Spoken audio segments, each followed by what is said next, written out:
صورت لے آؤ. پھر فرمایا کہ ایسا تو نہیں کر سکتے ہو. تو انہوں نے پھر اشکال کیا کہ جی چھوٹی چھوٹی مثالیں ہیں قرآن میں، یہ اللہ کا کلام ہے تو ایسا کیوں ہے؟ تو اللہ تعالیٰ نے اس پر بھی ڈانٹ پلائی کہ یہ اس لیے ہے کہ اس کے ذریعے سے بعض لوگوں کو گمراہ کیا، بعض کو ہدایت دی، اور جو گمراہ ہوئے وہ ایسے ایسے ہیں. تو یہ پورا ان کا تسلسل سے یہ ایک طرز فکر ہے جو اس زمانے میں لوگوں میں تھا تو وہ ہر زمانے میں ہوگا. یہ نہیں کہ یہ بس کوئی پرانا قصہ، پرانی کوئی کہانی ہے اور مشرکین عرب کا تذکرہ ہے، بس اللہ خیر صلی اللہ. نہیں، وہ جو سوچ کا ایک انداز ہے اس وقت جو تھا وہ ہر زمانے میں پایا جائے گا. اس سوچ اور اس فکر کی اصلاح قرآن کرنا چاہتا ہے. کیف تکفرون باللہ، تو یہ سوچ کی اصلاح اس طرح کی کہ اللہ تعالیٰ اس آیت میں ان دو اگلی بھی آیت ہے، ان دو آیتوں میں اللہ تعالیٰ ایک اور طرح سے متوجہ فرماتے ہیں انسانیت کو اللہ تعالیٰ کی عبادت کی طرف، اللہ کا بندہ بننے کی طرف. وہ جو اللہ تعالیٰ جس طریقے سے متوجہ کرنا چاہتا ہے وہ کیا ہے؟ وہ ہے نعمتوں کا استحضار. کہ یہ سوچو کہ جو محسن ہو، احسان کرنے والا، تو ہر انسان کے دل میں احسان کرنے والے کا احسان دل میں آتا ہے اور اس کے سامنے آدمی جھکتا ہے. تو یہ سوچو کہ تمہارا اصل محسن ہے کون؟ تو احسان کے قابل تو یہ زندگی اور یہ وجود ہے. تو سب سے پہلی نعمت ہماری یہ زندگی، یہ کس نے عطا کی؟ اللہ بتانا چاہتے ہیں کہ یہ زندگی میں نے تمہیں دی ہے. کیف تکفرون باللہ، تم کیسے اللہ سے کفریہ طرز عمل اختیار کر لیتے ہو، کیسے ناشکری پر آمادہ ہو جاتے ہو، حالانکہ کنتم امواتن، تم ایک بے جان ذرات کی شکل میں کائنات میں بے حقیقت پھیلے ہوئے تھے. فاحیاکم، اسی نے تمہیں زندگی بخشی. تو جس ذات نے تمہیں زندگی بخشی ہے سب سے بڑا احسان اس کا ہے. تو جس نے یہ زندگی دی تو اس کی مان کر چلنا چاہیے، اس کی عبادت کرنا چاہیے، اور ساری خواہشیں، ساری چیزیں ایک طرف کر کے اس محسن ہستی کا جب پتہ چلے کہ محسن جی مجھے زندگی کس نے دی ہے، تو اس کے سامنے آدمی بالکل فنا ہو جائے. فنا فی اللہ کی تہ میں بقا کا راز مضمر ہے. جسے مرنا نہیں آتا اسے جینا نہیں آتا. مطلب کیا ہے؟ مطلب یہ ہے کہ اللہ کی مرضی میں اپنی مرضی کو فنا کر دیں تو بقا مل جائے گی، ہمیشگی مل جائے گی. جسے اپنا آپ، اپنا نفس مارنا نہیں آتا اسے زندگی بھی نہیں آتی. ہم تو یہ سمجھتے ہیں، نفس ہمیں یہ سکھاتا ہے کہ ہم نفس کی خواہش پوری نہیں کریں گے، لذتیں پوری نہیں کریں گے، زندگی بے لطف ہوگی. تو مزے کے لیے کر رہے تھے، فائدے کے لیے کر رہے تھے، جبکہ اللہ تعالیٰ فرمانے کہ یہ نہیں. اس عارف کا جو شعر ہے وہ یہ کہتے ہیں کہ نہیں، اس میں زندگی نہیں ہے. فنا فی اللہ کی تہ میں بقا کا راز مضمر ہے. جسے مرنا نہیں آتا اسے جینا نہیں آتا. جب اللہ کی مرضی میں اپنی مرضی کو فنا کر کے تو دیکھو. سال ہاتھو سنگ بودی دل خراش، آزمورا یک زمانے خاک باش. فرمایا کہ برس ہاں برس، کتنی زندگی گزر گئی، تم ایک پتھر بنے رہے، یعنی سخت. میں کسی سے جھکنے والا نہیں ہوں، میں کسی کے سامنے دبنے والا نہیں ہوں، میں جو سوچتا ہوں میں. سال ہاتھو سنگ بودی دل خراش، آزمورا یک زمانے خاک باش. ارے آزمائش کے لیے تو ایک تھوڑی سی دیر کے لیے اپنے آپ کو خاک بنا کر تو دیکھ. یہی ہے کہ فنا فی اللہ کی تہ میں بقا کا راز ہے. جسے مرنا نہیں آتا اسے جینا نہیں آتا. فرمایا وَكَيْفَ تَكْفُرُونَ بِاللَّهِ، تم کس طرح اللہ سے کفریہ طرز عمل اختیار کر لیتے ہو، اللہ کا انکار کرنے لگتے ہو، اللہ کی ناشکری پر آمادہ ہو جاتے ہو، سوچتے نہیں ہو تمہاری حقیقت کیا ہے؟ کنتم امواتن، حالت یہ ہے کہ تم کچھ نہیں تھے، بے جان، فاحیاکم، تمہیں زندگی دی۔ آپ ذرا غور کریں، انشاءاللہ اپنے وقت پر بات ختم ہوگی۔ آپ غور فرمائیں کہ انسان جس مادے سے پیدا ہوتا ہے وہ مادہ بنتا ہے زمین کی غذاؤں سے۔ زمین کی غذائیں دنیا میں پھیلی ہوئی ہیں مختلف شکلوں میں، اور وہ سب بے جان چیزیں ہیں۔ ان بے جان چیزوں سے انسانوں نے کھایا، اس کو ہضم کیا، تو وہ ایک مادہ بنا جو انسان کی نسل کو باقی رکھنے کے لیے اللہ نے اپنی تخلیق کائنات میں جو اللہ نے ایک ذریعہ بنایا ہے، ایک طریقہ کار، وہ خود بے جان ہے۔ انسان کی جو پچھلی حقیقت دیکھیں نا، تو وہ میں عرض کر رہا ہوں، دوسرا مرحلہ وہ بھی بے جان۔ پھر جب ماں کے پیٹ میں بچہ ہوتا ہے، اس کے بعد اس کا مرحلہ آتا ہے جمع ہوا خون، وہ بے جان۔ پھر لوتھڑا بنتا ہے، وہ بے جان۔ پھر کہیں جا کر ہڈیاں اور گوشت بن کر ایک انسانی وجود بنتا ہے، اور اس میں اللہ تعالیٰ روح پھونکتے ہیں، اور روح پھونکنے کے بعد اسے دنیا میں بھیجتے ہیں۔ تو کنتم امواتن، تمہاری جو پچھلی ہے، پس منظر ہے جو تمہارا، وہ تو سب بے جان چیزیں ہیں جس سے مل کر تمہیں بنایا میں نے، اور ایک مرحلے میں آ کر ہم نے روح پھونکی اور تمہیں زندگی عطا کر دی۔ ان ذرات کو اس طرح سے تشکیل دینا، یہ بھی تو اللہ کا فضل ہے۔ اللہ تعالیٰ نے ہی اپنی قدرت سے جو سب کچھ کیا، لیکن وہ سب بے جان تھے، اور آخر میں روح پھونکی تو ایک جاندار بنا۔ لیکن وہ جاندار کیسا ہے؟ وہ جاندار ایسا ہے کہ اس کے اندر کوئی عقل نہیں، جیسے چھوٹا بچہ، بالکل کوئی عقل نہیں، ہر چیز میں دوسرے کا محتاج۔ پھر رفتہ رفتہ اللہ نے اسے عقل عطا فرمائی، تو یہ ایک نئی زندگی ہے۔ لیکن وہ اس عقل کے بعد بھی انسان کتنا ہی عقل مند کیوں نہ ہو جائے، جب تک وحی کا نور نہ ہو۔ وحی، اللہ تعالیٰ نے جو وحی کے ذریعے سے انبیاء کرام کو جو علوم نبوت عطا فرمایا، قرآن و سنت، یہ جب تک نہ ہو تو جہالت ہے۔ تو جہالت بھی ایک مردہ حالت ہے، جہالت زندگی نہیں، وہ بھی ایک مردہ حالت ہے۔ تو اللہ نے پھر فضل فرمایا، انبیاء کے ذریعے سے وحی بھیجی، نبوت کے علوم اتارے، قرآن و سنت اتار کر تمہیں زندگی عطا فرمائی۔ تو یہ ہے احسان اللہ کا کہ تم کنتم امواتن، تم مردہ تھے، بے جان تھے، فاحیاکم، ہم نے تمہیں زندگی دی ہے۔ تو جس اللہ نے زندگی دی تو اس کا شکر گزار ہونا چاہیے، اس کا فرما بردار ہونا چاہیے، اس کے حکم کے سامنے جھک جانا چاہیے کہ جس نے مجھے زندگی دی، یہ زندگی اسی کے لیے، جان دے دی ہوئی اسی کی تھی۔ حق تو یہ ہے کہ حق ادا نہ ہوا۔ اور فرمایا ثم یمیتکم، پھر اللہ تعالیٰ تمہیں موت دے گا۔ ثم، پھر، یا ثم عربی قاعدے کے مطابق پہلے آیا فاحیاکم، تم مردہ تھے، بے جان تھے، تو ہم نے تمہیں زندہ کر دیا۔ یا فا، چونکہ فاصلہ نہیں ہے اس جو عدم حیات اور حیات کے درمیان کوئی فاصلہ نہیں ہے، فوراً ہی بس اللہ نے ذرات جمع کیے اور کوئی وقفہ نہیں ہے، اللہ نے زندگی دے دی۔ لیکن زندگی دینے کے بعد موت فاصلے سے آئے گی، عام طور پر ایک عرصے کے بعد، تو اس لیے کہا ثم یمیتو، پھر اس موت کے بعد دوبارہ جو زندہ، وہ بھی ایک فاصلے اور مدت کے بعد، تو اس لیے فرمایا ثم یحییکم، پھر اللہ تعالیٰ موت دینے کے بعد، یہ جو موت ہوگی، یہ موت بھی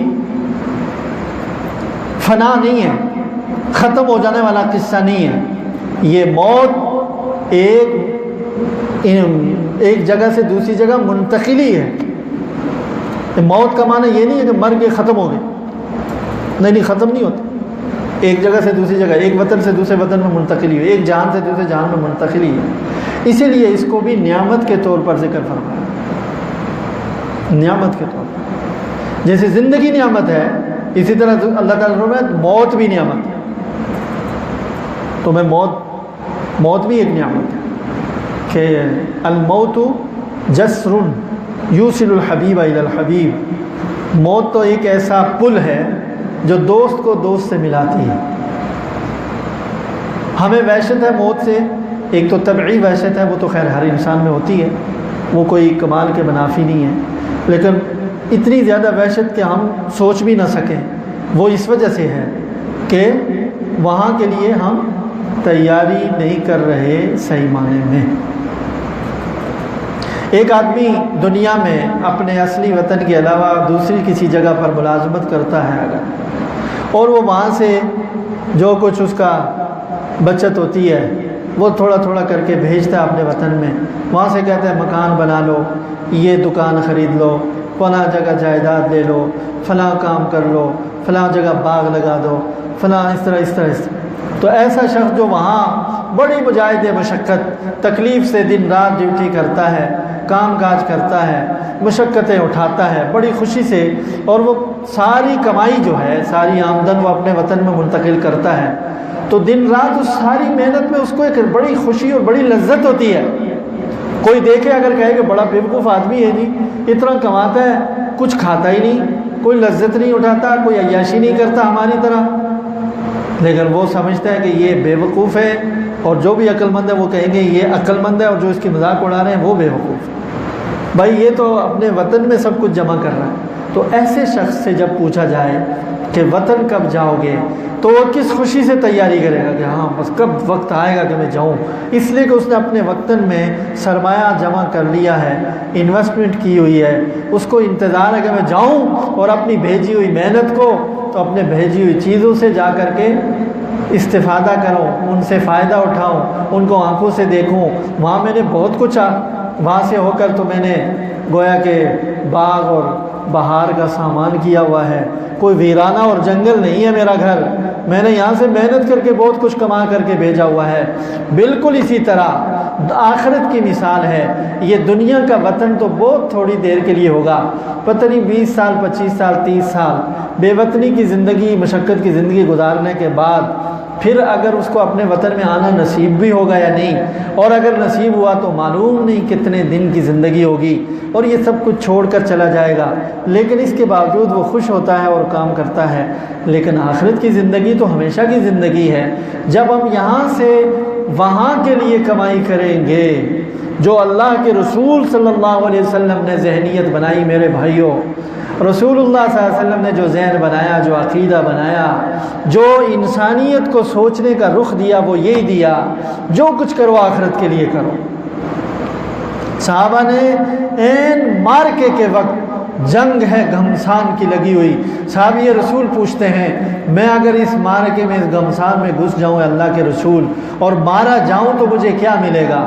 آپ نے 2 ٹوک الفاظ میں بغیر کسی سوچ اور تأمل کے ایک ہی جملہ فرمایا، الجنہ، جنت ملے گی۔ دنیا کی لالچ کبھی کسی کو نہیں دی، اور وہ کھجور کھا رہے تھے، خوشا تھا ہاتھ میں، 1-2 کھجوریں کھائی تھیں، اور کہا کہ ہاں یا رسول اللہ، یہ میں مارا جاؤں جنت ملے گی، تو پھر تو بڑی دیر ہے۔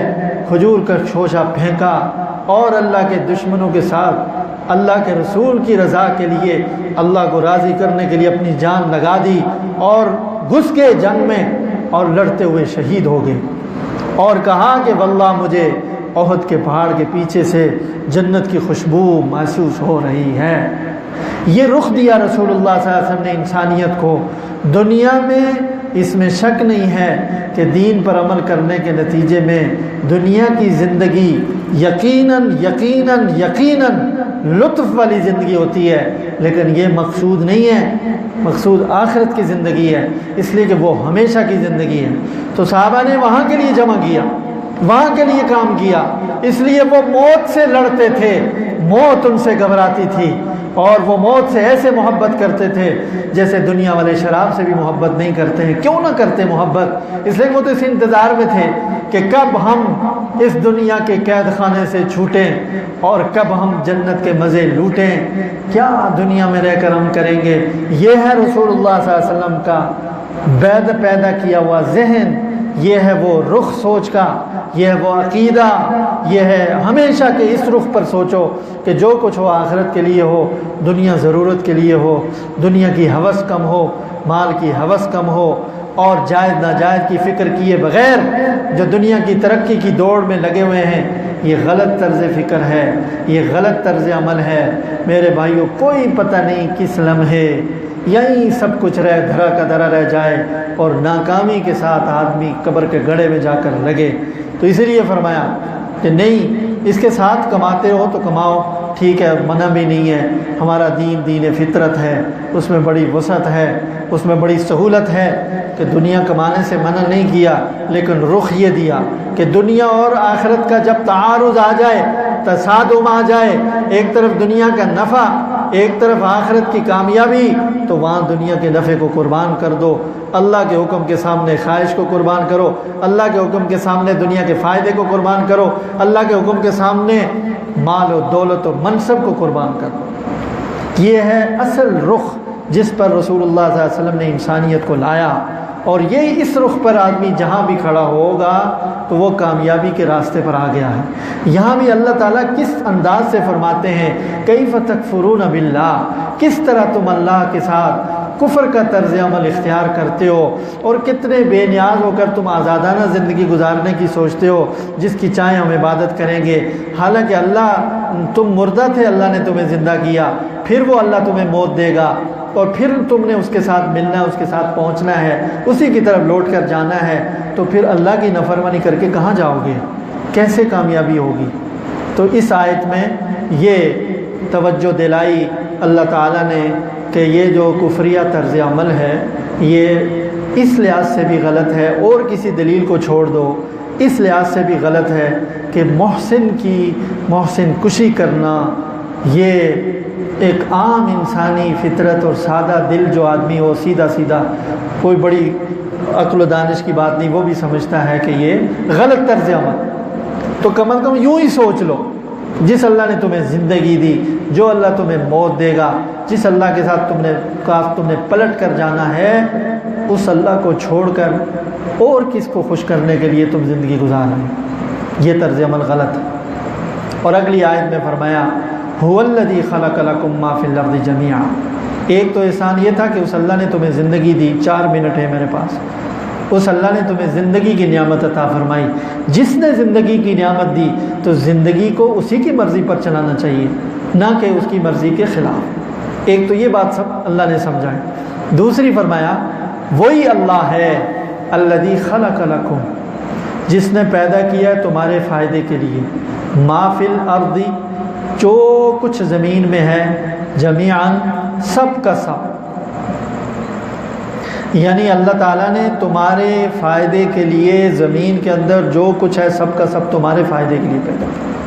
تو دوسری گویا کہ نعمت کا احساس جو اللہ تعالیٰ دلا رہے ہیں وہ یہ دلا رہے ہیں کہ زمین کے اندر دیکھا تمہارا کھانا ہے، تمہارا پینا ہے، تمہارا لباس ہے، تمہارا رہنا ہے، رہنے کا ساز و سامان ہے، اور تمہاری راحت ہے، تمہارا رشتہ، تمہارا ناتا، جتنی بھی چیزیں ہیں، حتیٰ کہ کوئی چیز دنیا میں ایسی نہیں ہے جو انسان کے فائدے کے لیے نہ ہو۔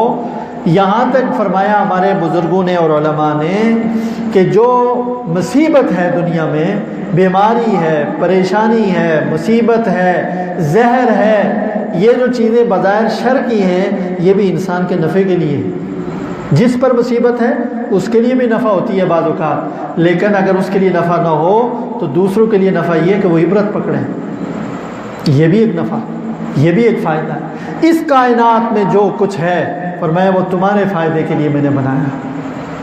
زمین کے اوپر کائنات میں جو کچھ ہے وہ تمہارے فائدے کے لیے۔ زمین سے مراد زمین و آسمان دونوں ہیں۔ زمین تو وہ ہے، اس کے اوپر اشیاء پیدا ہوتی ہیں، اشیاء، چیزیں پیدا ہوتی ہیں، آسمان پر اللہ نے سورج بنایا، چاند بنایا، ستارے بنائے، ایک سسٹم اور ایک نظام بنایا اللہ تعالیٰ نے۔ تو یہ جو نظام اللہ نے آسمان کا بنایا ہوا ہے، یہ بھی اس لیے کہ روئے زمین کے اوپر کتنی ہی ایسی چیزیں ہیں ان کا تعلق انسانی زندگی کے ساتھ ہے، تو وہ آسمان کے ان چیزوں سے وہ کیا ہوتی ہے، انسان کے فائدے کے قابل ہوتی ہے۔ مثلا یہ جتنے پھل ہیں، جتنی کھیتی ہے، یہ ساری چیزیں پکتی ہیں سورج کی تپش سے، سورج آسمان میں، یہ ایک فائدہ بتا رہا ہوں۔ باقی جو دن رات بنتے ہیں، جو موسم بنتے ہیں، جو حساب کتاب ہے سورج کے، وہ فوائد الگ ہیں۔ لیکن خود انسان کے اندر جو طاقت آتی ہے، شمسی توانائی ہے، تو یہ توانائی پوری زمین میں جو انسان کی غذا کی چیزیں ہیں اس میں سورج توانائی فراہم کرتا ہے، تو اس توانائی سے کس کو فائدہ ہے؟ انسان کو فائدہ۔ اور سورج اور چاند اور ستاروں کی روشنی سے پھلوں میں اور غذا کی جتنی چیزیں ہیں، سبزے ہیں، ساری چیزیں، ان میں رنگ اور ذائقہ پیدا ہوتا ہے، اور بھی بہت فوائد ہیں۔ میں ایک فائدہ بتا رہا ہوں۔ تو زمین کے اوپر جتنی چیزیں فرمایا تمہارے نفع کے لیے، تو زمین سے لے کر آسمان تک اللہ نے جو کائنات بنائی ہے وہ انسانوں کے فائدے کے لیے بنائی۔ تو یہ دوسرا بڑا احسان جتلا دیا کہ عام جو تمہیں نعمتیں حاصل ہیں وہ ساری بھی میں نے تمہارے لیے بنائی ہیں۔ تو جس اللہ نے زمین کے اندر یہ ساری نعمتیں تمہارے لیے بنائی ہیں، تو اسی اللہ کی مان کر چلنا چاہیے، اس سے کفر نہیں کرنا چاہیے، اسی کی عبادت۔ توحید بھی آ گئی، اور اس کے بعد ایمان لانے کے بعد، شریعت کے دائرے میں داخل ہونے کے بعد کی جو فرما برداری ہے وہ بھی آ گئی۔ ناشکری نہ ہو، اس لیے کہ وہ ناشکری میں آئے گا، نافرمانی ناشکری ہے۔